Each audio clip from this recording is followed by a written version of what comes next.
ബലരാമനായാലും ശ്രീകൃഷ്ണനായാലും ശ്രീരാമനായാലും പരശുരാമനായാലും എല്ലാം രണ്ട് ഇതിഹാസങ്ങളിലെ ഭാരതത്തിന് മാത്രമല്ല ലോകത്തിൽ ഒരിക്കലും മറക്കാനാവാത്ത രണ്ട് ചരിത്ര സംഭവങ്ങളുടെ നായകന്മാരാണ് രണ്ട് കാലഘട്ടത്തിലെ. ഒന്ന് ത്രേതായുഗത്തിലെയും ഒന്ന് ദ്വാപര യുഗത്തിലെയും.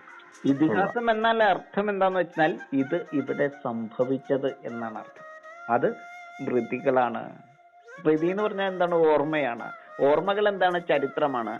ചരിത്രം എന്ന് പറഞ്ഞാൽ ഇത് ഇവിടെ സംഭവിച്ചത് എന്നാണ് അർത്ഥം.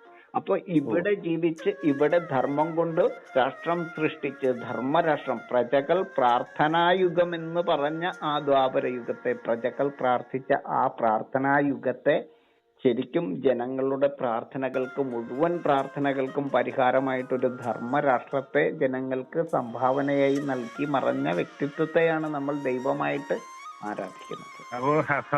അപ്പോ ഒരു സാന്ദർഭികമായി ഒരു ചോദ്യം കൂടെ ഞാൻ ചോദിക്കുകയാണ്. നമ്മളൊക്കെ പറയും ശ്രീരാമന്റെ കാലഘട്ടത്തിൽ ജനിക്കുകയായിരുന്നു നന്നായിരുന്നേനെ, ശ്രീകൃഷ്ണന്റെ കാലഘട്ടത്തിൽ ജനിക്കുകയായിരുന്നു നന്നായിരുന്നേനെ, അവതാര പുരുഷന്മാരുടെ കാലഘട്ടത്തിൽ ജീവിക്കുകയായിരുന്നു ഏറ്റവും സുഖം എന്ന് തോന്നുമ്പോൾ ആ അവതാര പുരുഷന്മാരുടെ കാലഘട്ടം എന്ന് പറയുന്നത് അത്ര ജീർണത ബാധിച്ച കാലഘട്ടം അതിന്റെ തൊട്ട് പിറകിലുണ്ട് എന്നുള്ള കാര്യം ഓർക്കാതെ ആയിരുന്നു പറയുന്നത് അല്ലേ?